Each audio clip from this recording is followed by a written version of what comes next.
Welcome back to the channel, guys. And well, guys, I present to you the all new Ferrari with the complete inspiration taken from Chevrolet, a very beautiful design, of course, taken from Chevrolet. And I present to you the all new A12 Superfast successor, i.e. the Dodici Cilindri, i.e. 12 cylinders, and that is one of the most stupidest names I've ever heard. I mean, that's just stating the obvious for the fact that, of course, although previously it was construed and told by Ferrari that the A12 Superfast would be the last front engine V12 powered Ferrari to ever be made, and well, they went back on that because of the Revuelto and so on, and well, they've brought back the V12. Although that's good and all, what in the actual were they thinking to bring this thing out? I mean, the main inspiration for this, of course, the main design aspect to it is very much giving us Chevrolet vibes, but the actual proper inspiration was taken from the 1960s 365 GT before Daytona on its own, with the black mask on the front, the complete blacked out bits on the back, with the active aero pieces. And yes, this is the first ever front V12 mounted supercar by Ferrari to have active aero bits. And of course, we'll be getting into that, but nevertheless, it does come with the same 6.5 liter NA V12, bumped up to 830 horsepower, rear-wheel drive, of course, a maximum torque of 678 Nm of torque, and of course, a complete red line of 9,500 RPMs. Not at all bad in terms of the technical specifications. Of course, a complete brand new 8-speed dual clutch transmission, with of course the fact of this having 30% faster upshifts than that of the A12 Superfast. All well and good in terms of technicalities, and of course this also comes with 4-wheel steering, so thereby this is going to be even more better to drive. But the main thing is, what in the actual were Ferrari thinking, and what in the actual was Flavio Manzoni thinking designing this? I mean, the overall look of it is completely hideous. I mean, where are the power lines cascading from the bonnet towards the sides, towards the complete end, and not to mention the proper gut shot and the killer shot, if you will, is the goddamn rear end, where, as you guys can see, it looks completely unlike any supercar you've ever seen. If you ask me, the only sentence that can properly explain this very point of view is the fact of, I've devised this myself actually, is the fact of it's confusing whether it's an inflated saloon or a deflated estate wagon. And I mean, what the fuck were Ferrari thinking doing this? And people are actually commending them for it. Meanwhile, the better part of the population and the better part of the car community know they screwed it up. And I mean, just take a look at it, guys. It might be technically better than the A12. It's in fact got the same 0 to 60 time, 2.9 seconds, the same top speed of 340 kilometers an hour. But the main thing of it was to keep the V12, which is all well and good. I am all for keeping the V12s. But what in the actual hell was Flavio Manzoni thinking to properly mimic the design or completely create a resto modded design and throw a note back to the 365 GT before, i.e. the Daytona, and it doesn't suit it in any way. And the proper hit fact is, you can't change the color of the black mask at the front, neither can you change the black proper active aero flaps on the back, so they are going to be permanently black. And according to Flavio Manzoni himself, his proper words were, when questioned about the fact as to if you could change the color of the front fascia mask and the active aero bits at the back, as well as the delta wing. I mean, what in the actual heck is that? The cascading towards, instead of meeting center wise, it goes again to inside and meets towards the roof. I mean, it makes no sense whatsoever and looks completely atrocious, horrendous. I can name as many adjectives as possible, but I mean the same man who created the A12 Superfast, who created the beautiful 488 Pista, if you ask me, one of the best and one of the most significantly designed Verzioni Speciales, he has brought up and created this Chevrolet Ferrari. I mean, what in the actual hell is going on with Ferrari? I mean, I don't like the brand, I've made that clear, but I very much do like their cars, and that opinion in fact was the complete opposite before I actually saw multiple of them previously, including an A12 Superfast, which is the main change of my opinion. And of course, I mean, just look at the overall design of it, guys. There's no proper power lines to properly give it the proper essence of what a V12 Grand Tourer by Ferrari looks like. I mean, just look at this side-by-side comparison from the front point of view of the A12 and the Dodici Cilindri, and I mean, where are the power lines? It's literally just a flat bonnet with, of course, the gaping vents, but other than that, there's literally nothing else on the front. I mean that mask on its own is completely going to throw it off, and not to mention the headlights. I mean, the horizontal DRLs do give it a very good look, a decent look if you ask me, similar to that of the Roma. This is basically a brainchild that happened between the A12 and the Roma, but the Roma dominated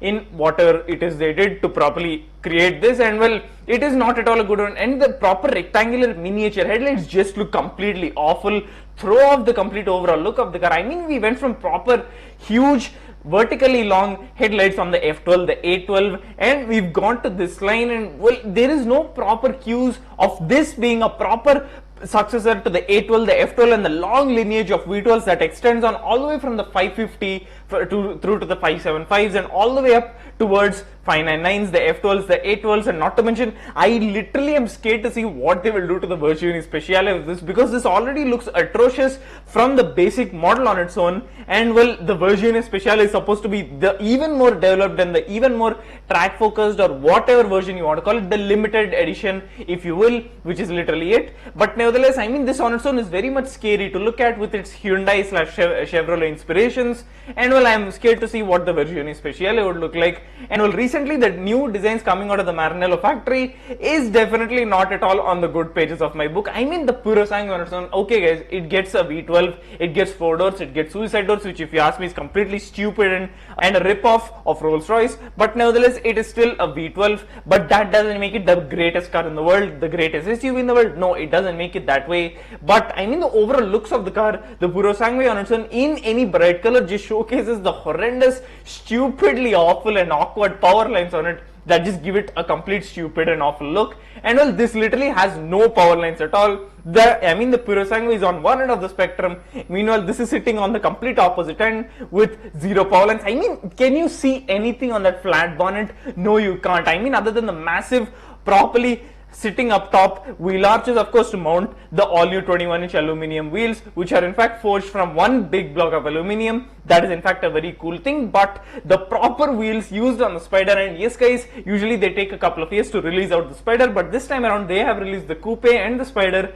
at the same time. And if you ask me, the Spider looks way better, but although the rear end is still screwed up, and I mean, at least we don't have that delta motif of the wing, and well, that on its own is completely going to throw off everything, and at least the buttresses give it a very much SP2 feel. And if you do remove the windshield, it will very much look like an SP2 from the perspective that you don't look at the front end or the rear end. And well, unfortunately on the Dodici Cilindri, that is unfortunately not possible. And I mean, at least the proper buttresses look better than that stupid delta wing motif on the coupe that completely throws up the overall look. I mean, if you just put this very exact picture in front of an individual's face without showing him any other angle of the car, or even properly removing the badging, a person or a normal seen person will know that it does not look like a supercar. I mean, as I said guys, in my very own sentence, it is very much confusing whether it's a complete inflated saloon or a deflated estate wagon. And I mean, it looks like it ate something and swallowed it, and it went, instead of into its stomach, it went right up into its ass. And well, this is the perfect picture for it. I mean, it looks like a complete bloated rear end on its own.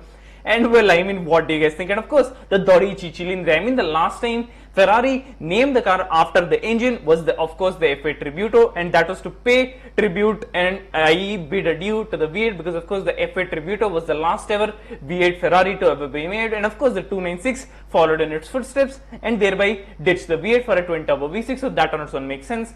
So could that mean that the Dodici Cilindri is very much the last ever V12 Ferrari? And if you ask me, I will personally not believe it. I will only believe it until we see the successor of the Dodici Cilindri, and if that does not have a V12, then I will believe it, because ever since the F12 it has been deemed that the F12 would be the last ever V12 Ferrari by multiple people, including the likes of Jezza himself, and then following on in the footsteps of that was the A12 Superfast, and that was deemed by Ferrari themselves that the F167, i.e. the code name for the A12 Superfast successor, was not going to have a V12, thereby marking the A12 Superfast, GTS and Competizione as the last ever V12 Ferrari variants in the Grand Tourer / supercar lineup. But nevertheless, here we are with the V12, and of course that changed because solely due to the Revuelto. Of course, I mean, that is properly a quintessential Lambo, with the fact of that having electric assistance, over 1000 horsepower at the hand, and of course that thing is not a Grand Tourer, that thing is a full-blown supercar and definitely track equipped. Meanwhile, of course, this is still a supercar, but by the looks of it, I will not judge it by a Ferrari on its own. I mean, if you ask me guys, the proper way of describing this is the fact that this is the single worst Ferrari design to ever come up in the modern era of Ferrari. And of course the V12, and of course guys, if any car has a V12, it doesn't make it the greatest car on the planet or a great car in any way, and this is very much a prime example of that. I mean, the Spider, okay, it looks decent, but it doesn't look good, because of course due to the fact of that black mask at the front and the fact that you literally can't change it, because of course Flavio Monzoni said that it is meant to be there to of course pay tribute to the 365 GT before Daytona.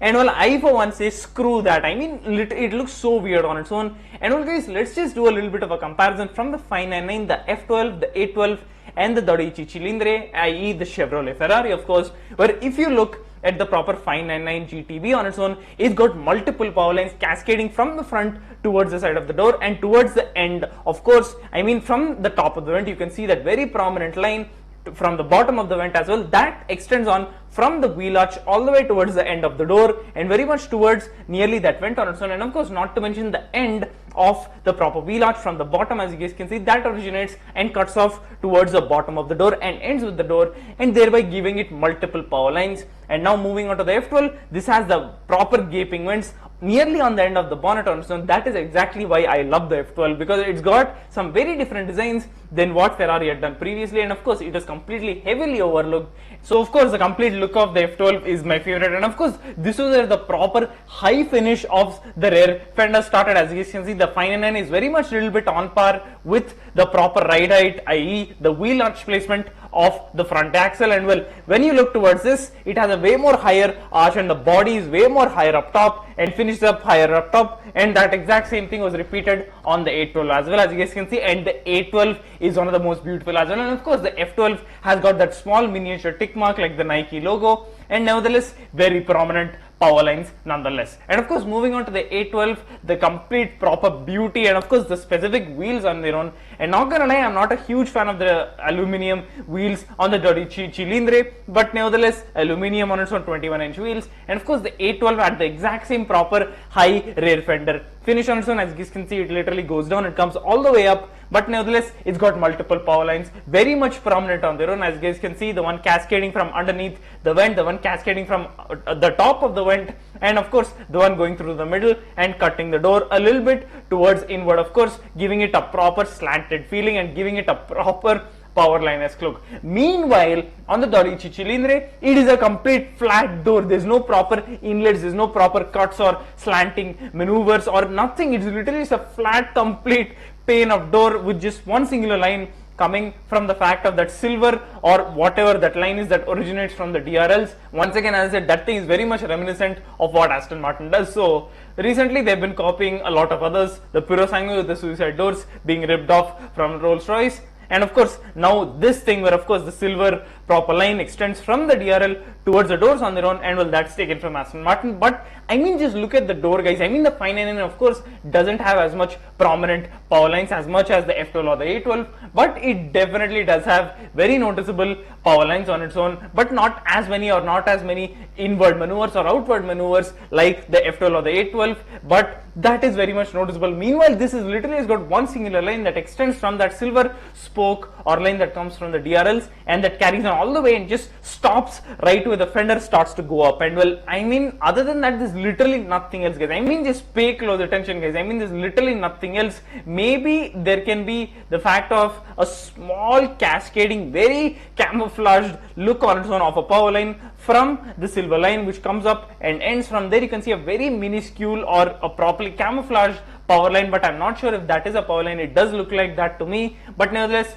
comment below what you guys think. And well, of course guys, what do you think? As I said, the proper coupe and Spider have been unveiled, and my preference is of course a Spider. I mean, it just looks better with the buttresses, and of course this has a proper rooftop that closes and opens in 14 seconds, a very quick one at that. But nevertheless, the overall design, guys, it's the fact of the front black mask and the rear black bits, including the aero triangular flaps with that central flap, giving it the fact of that you can't change the color. That completely will screw up the specs on their own unless you go with a complete black spec, and of course you have to go with it to make sure that it matches. So that on its own is a complete big headache. And not to mention the wheels of the Dodici Cilindri Spider, where this thing's wheels are very much reminiscent of the Lamborghini Urus's wheels. Looks like they've been ripping off from Lamborghini as well.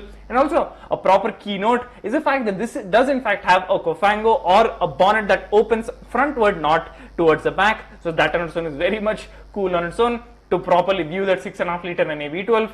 And of course, as I said guys, the proper presence of a V12, it does make it good, but it doesn't make it great. It doesn't define the whole aura and character of the car. And in proper Ferrari style, the aura and character of the car is determined not just by the engine but by the looks. And well, this doesn't have a good one at that. I mean, come on guys, the complete overall look, of course it's supposed to pay a tribute to the Daytona of 1968 and all, but I mean it doesn't match well, it doesn't go well with all of it. And especially the coupe, the proper horrendous rear end, where it literally looks from this very perspective, I mean it literally looks, of course, without the vision of the complete side of the car, i.e. the front side of the car, it literally looks like it swallowed a pumpkin and it went right to its rear end. And well, I mean just look at how bloated it looks guys. That's exactly why I say that this thing looks more, and of course it's confusing from a proper rear end perspective, whether it's a bloated saloon or a deflated estate wagon. And well, I mean guys, what do you guys think? And of course it's got 270 liters of boot space, and well, although it does have that much amount to properly store your golf clubs and all,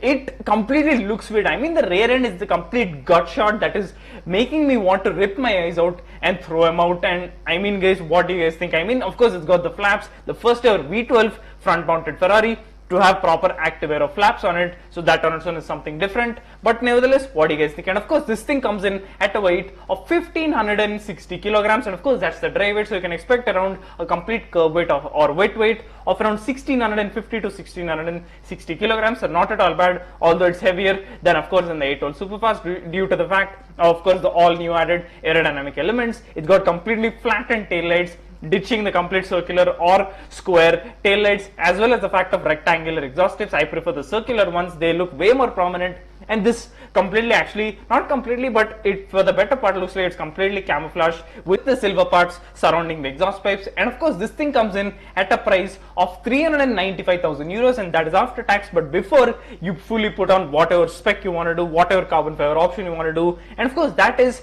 for the coupe. The proper Spider comes in at a price of 435,000 euros, so not properly up there, but of course with tax it comes in at that price. But when you spec it in a complete highway, and for the better part of Ferrari customers, they will definitely do that in that way, the price will definitely drive way up top. And of course the complete proper overlook of the car is not at all good guys. I mean, as I said, it's obviously supposed to pay homage to the 365 Daytona, but in our own proper new gen design, it doesn't. I mean, it lacks the power lines for it to be properly called a V12 Ferrari, and as I said, it's completely unworthy of being the successor to the proper lineage of V12 Ferraris. And well, of course guys, what do you think? And of course the proper fact of the 8-speed dual clutch transmission, as I said, that shifts 30% faster than the 7-speed DCT in the 812 Superfast, and of course it is rear mounted, thereby giving a proper good weight balance of 51% to the back and 49% to the front, and of course the Cofango at the front.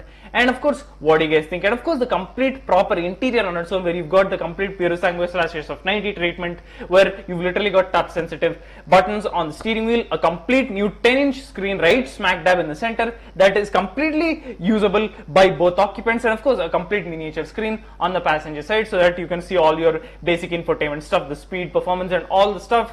And well, what do you guys think? And of course you can get it with the options of either comfort seats or the carbon fiber bucket seats.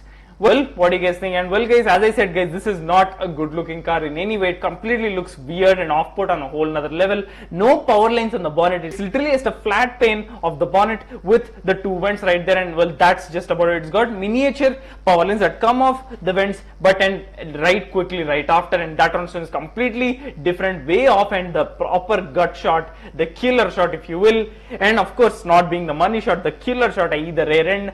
Wow. Well, I don't know what Flavio Manzoni was thinking. I genuinely don't know what they were doing. But nevertheless, knowing Ferrari customers, they will still go at it as if this thing is properly the best Ferrari out there, or the best Ferrari ever made. And as I said guys, this is literally the single most worst design to ever be made by Ferrari in the modern age of Ferrari. And well, they are definitely going down a rabbit hole, and well, don't know if they'll come out of it. The Puro Sangue started it, and well, this took it further down and dug themselves even more down. And of course guys, what do you guys think about the all new Chevrolet inspired Ferrari? I mean, the complete rear end, rear three-quarter shot is the proper gut shot that makes this thing completely look like a bloated saloon or either a deflated estate wagon. And well, what do you guys think? And of course, knowing proper loyal Ferrari customers, they will still pile on to buy this thing as if it's a proper hot looking car, where it's literally not a hot looking car. and well, it's on the lower end of the scale with zero power lines. Well, of course, it's got a couple power lines, but no power lines that properly give it the accentuation or the proper looks of a proper V12 Grand Tourer by Ferrari, and of course reminiscent or of course similar to that of the F12 or A12. Instead, we got this piece of crap without any power lines and with that stupidly obnoxious rear end and the so-called stupid front black mask that you literally can't remove, because if you do, Flavio Manzoni will have to be dead. And of course the complete aero trickery, well, that's something that I'm on the fence about, but nevertheless the overall design is completely like shit on its own, is completely f***ed up. And well, what do you guys think? The fact that they are properly making this as a proper final V12, of course we don't know that, it could very much be or it could not be, but nevertheless only time will tell. And well, so far, what do you guys think about the all new Dodici Cilindri? Comment below, or as I like to call it, the Chevrolet inspired Ferrari. And of course, in terms of this coming out, the all new Aston Martin Vanquish is also inbound for survival in a couple of months, and I would gladly pick that because that thing looks way more elegant. Not to mention that thing is more powerful. It's got 835 horsepower. It's also got a V12, but this is an naturally aspirated. That's got the all new twin turbo V12 that makes 835 horsepower and 1000 Newton meters of torque. And I would gladly pick the Vanquish over this piece of shit all day, every day. Well, thanks a lot for watching, guys. Remember to hit that sub button and click the bell to ensure you don't miss out on any future videos. Thanks a lot for watching, guys. See ya.